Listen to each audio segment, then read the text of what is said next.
নমস্কার বন্ধুরা, ধীরা কুকিং ব্লগসে সবাইকে স্বাগত। আজকে আমি তৈরি করব নরম তুলতুলে তেলের পিঠা।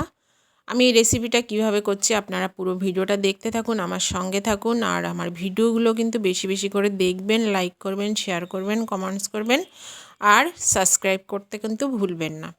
তাহলে চলুন আমি এই রেসিপিটা কিভাবে করছি আপনারা দেখতে থাকুন। যেহেতু পিঠা তৈরি করব চালের গুঁড়া তো লাগবেই। নিয়ে নিলাম চালের গুঁড়া। আর আমি এখানে নেব যে চামচটায় করে আমি চালের গুঁড়া নিয়েছি সেই চামচটায় করে আমি 1 চামচ সুজি নিলাম। 4 চামচ চালের গুঁড়ায় 1 চামচ সুজি। আর মিষ্টি আপনাদের পরিমাণ মতো আমি এখানে 3 চামচ মিষ্টি দিয়েছি। স্বাদটা বাড়ানোর জন্য একটু নুন দিয়েছি। এবার সব উপকরণগুলো মিশিয়ে নেব শুকনো অবস্থাতেই।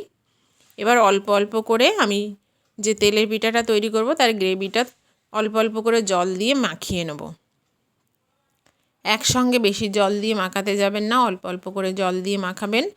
আর খুব ভালোভাবে মাখিয়ে নিয়ে আমি 10 মিনিট রেস্টে রেখে দেবো, কারণ যেহেতু সুজি আর চিনি রয়েছে, চিনিটাও গুলতে সময় লাগে আর সুজিটাও ভালোভাবে ভিজে যাবে।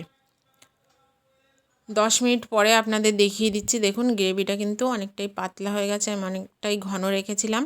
চিনিও গলে গেছে, এই জন্য একটু পাতলা হয়ে গেছে। তাতে সমস্যা নেই, আপনাদের যদি চালের গুঁড়োতে দিতে হয় আপনারা দিয়ে নিতে পারেন। আমার প্রয়োজন হচ্ছে না তাই আমি দিচ্ছি না। এদিকে কড়াইতে দিয়ে দেব পরিমাণ মতো তেল। আমি এখানে সাদা তেলে করছি, আপনারা কিন্তু সরিষার তেলেও করতে পারেন। তেলটা খুব ভালোভাবে গরম হয়ে গেছে। এবার আমি আঁচটাকে মিডিয়াম টু লো আঁচে রেখে তেলের পিঠাগুলো ভাজা করব। প্রথম পিঠা তৈরি করছি আমি, জানি না কেমন হবে। খারাপ ভালো তো হতেই পারে, কারণ আমি আগে কখনো তেলের পিঠা তৈরি করিনি। দেখুন বন্ধুরা, পিঠা কিন্তু ভালোই হচ্ছে আর সব উপকরণ ঠিকঠাক মতো আছে মনে হচ্ছে। পিঠাগুলো ভালোই কিন্তু উঠছে, আপনারা দেখেই বুঝতে পাচ্ছেন। একটু কড়াইতে লাগছে না, সুন্দরভাবে উঠে যাচ্ছে। তাহলে আমি যেভাবে করেছি আপনারাও কিন্তু সেভাবে বাড়িতে ট্রাই করবেন। আর কেমন লাগলো অবশ্যই আমাকে জানাবেন। এইভাবে সব পিঠাগুলো আমি ভেজে নেব।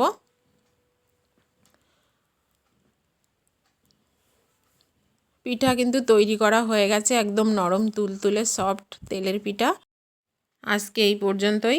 আপনারা ভালো থাকবেন আর কেমন লাগলো অবশ্যই কিন্তু জানাতে ভুলবেন না।